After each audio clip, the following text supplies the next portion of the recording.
Hello and welcome to this test video. We're going to look at a game from the TCEC Superfinal, game 85, and actually this turned out to be the decisive game of the match. The final 15 games were drawn, and heading into this game the match was tied, so the winner of this game won the TCEC Superfinal and became the champion. And in this game, LCZero had the white pieces and Stockfish had the black pieces. Now let's see what opening was on offer for us. D4 by Lila, Knight F6, C4, G6. So the King's Indian was selected for this game. So they play 100 games and they play 50 openings with white and black. So the openings are predetermined. You play Scandinavian, you play some lines of the French, just to get. It's interesting to see how the engines play, you know, different positions, and they get both white and black. So there's no, disadvantage for either engine. If an opening or a position is bad, presumably both engines should win with white or with black if it's good for black.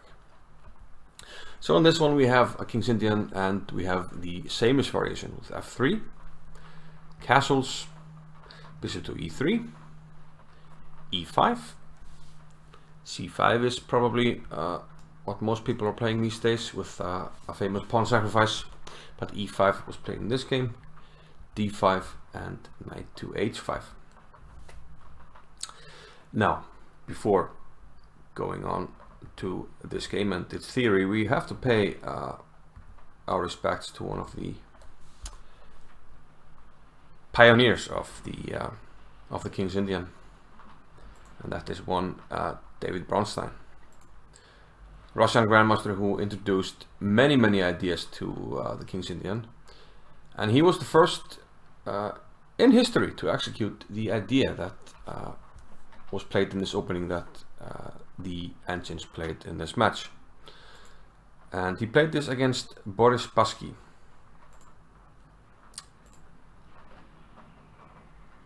And we're going to pull up. The difference in that game was after E5, D5, he actually played knight to A6 and then castle, bishop to E3 and knight to H5. Queen D2. And queen to H4 check here by Bronstein. G3, and here the idea was executed. He took on G3, which is great if pawn takes, because we take the rook. But white does have queen to F2, which pins the knight. And well, you can't take here because the queen hangs, and you can't protect the queen because the white queen is protected, so we just take. Nothing to be had there. So his idea was actually quite spectacular, to give up the queen. Knight to F1, queen takes H4, and knight takes E3. Now we have a threat of winning the rook and hitting the queen as well. So king E2 is more or less the best move, or more or less forced, and now knight takes C4. So black has two pieces and two pawns as compensation for the queen.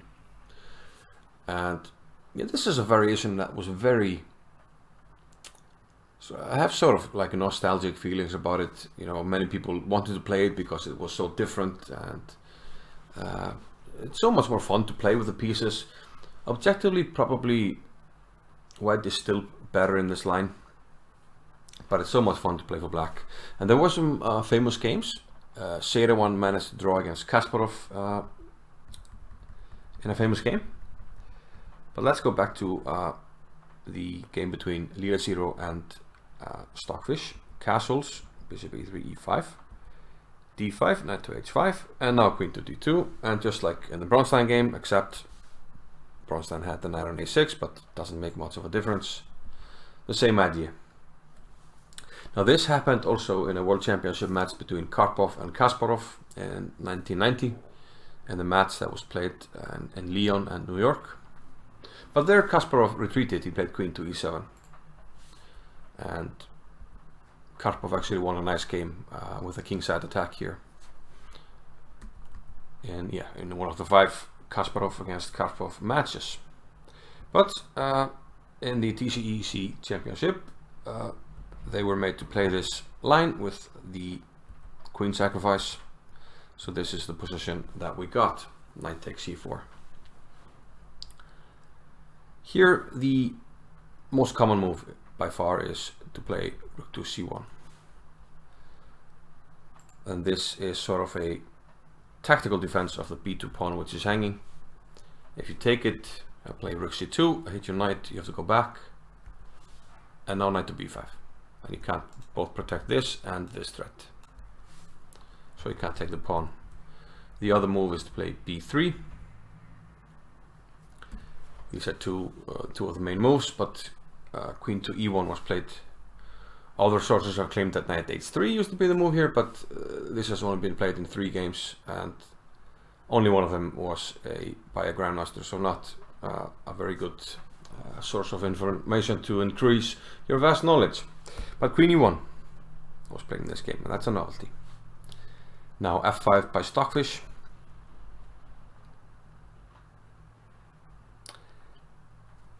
h4. Stockfish takes on e4. So breaking up the white pawns, and Lila takes with a knight. Taking with a pawn is hardly advisable. Now the f-file becomes very dangerous, and you can immediately play bishop g4, activating the bishop. So you're giving up too many squares. So knight takes e4. c6. And it looks tempting to hit the knight, but of course black will take on d5, and here things are opening up too heavily towards the white king, so Lila prefers queen to d1. Protecting the pawn on d5, bishop d7 now. And yeah, if white takes on c6, we will take with a knight, not with a bishop. I mean, it looks attractive, and you're going on a nice diagonal. But of course it's better to take with a knight, because the knight will get into d4, and only then you put the bishop on c6. Very important to have your information correct. But okay, king f2, and bishop to f5. So after bishop f5, the dog suddenly appears, and let's see. Knight to g3, hitting the bishop, but this probably was a moment where white's play can be improved, because it seems that black gets all that he wants now. He takes on b2, hitting the queen. Queen comes to b3, and okay, you hit the bishop, but we have knight to d3 check. King to g2, and now the knight comes back to c5, protecting everything. So now the queen must move, and it goes back to d1. Stockfish prefers to keep the bishop, bishop to d7. And of course, if this bishop appears on this diagonal, it's a complete monster with a king and this pawn as targets. h5 now by Lila, and we've seen some games where Lila is trying for activity with the flank pawns, and tries to get active here with h5.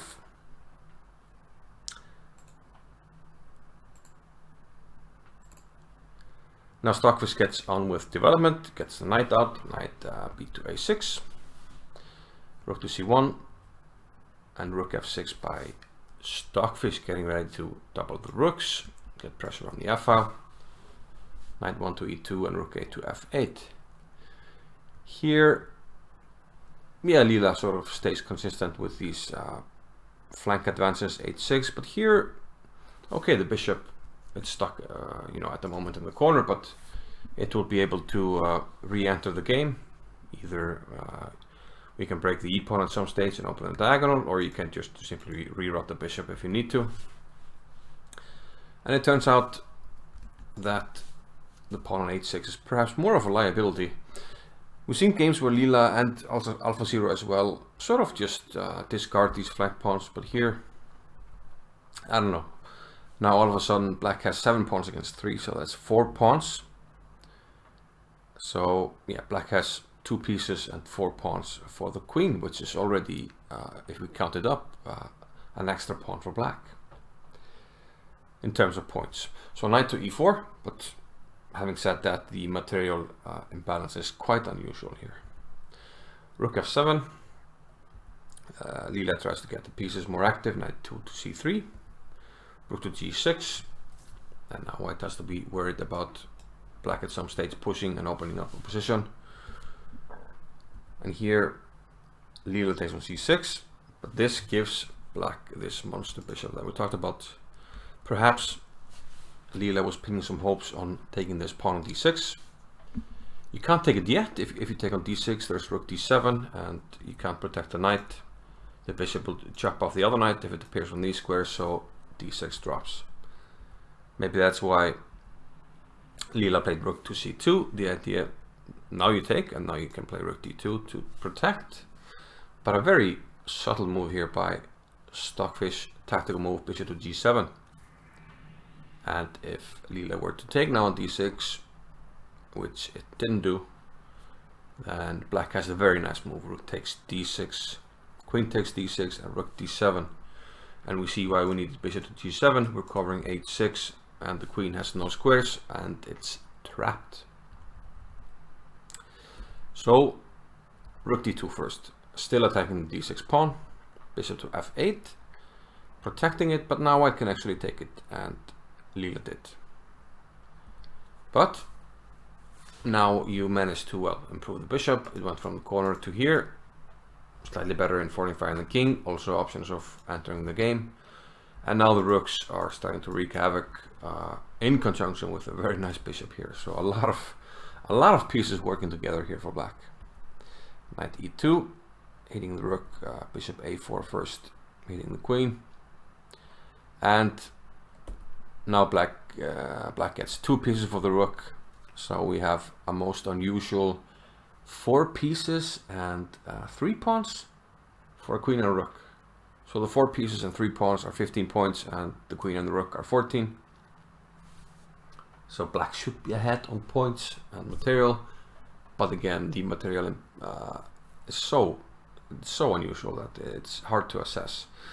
Having said that, I think most people would prefer black because, I mean, you have the 2 bishops, wonderful, and it seems like you can get the minor pieces organized and working together, protecting each other. And if you can do that, then it's going to be really hard to get play for white. So rook g1, bishop got back to c6, having fulfilled its role of getting the 2 pieces for the rook. Now it gets back to a nice diagonal, and it's also protected and anchored. Rook takes, pawn takes, queen to h4. At first glance this looks dangerous, but there's actually no mating threat, and Stockfish can take on f3, and it did. King g1, bishop b6 check, improving the bishops. And well, you could probably start running here as well, and you should be okay with a knight coming into block, but bishop h5 blocking the h file leaves these 2 pieces looking rather stupid. The queen enters, but now the knight from the ring comes in, and the black pieces are protecting each other, and the pawns, the pieces. So there's harmony in the black position, and you see that white is unable to get this rook to do anything to, you know, harass the black king or the black pieces. So with no coordination, white has almost no chances here. Okay, he gets 1 pawn back here, but the black pieces are simply improving. a4, bishop back to c7, protecting the very nice f4 pawn.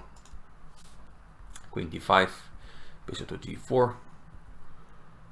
And now the white king is starting to feel the heat. b6 just fortifying a little bit further, so there's no sack here.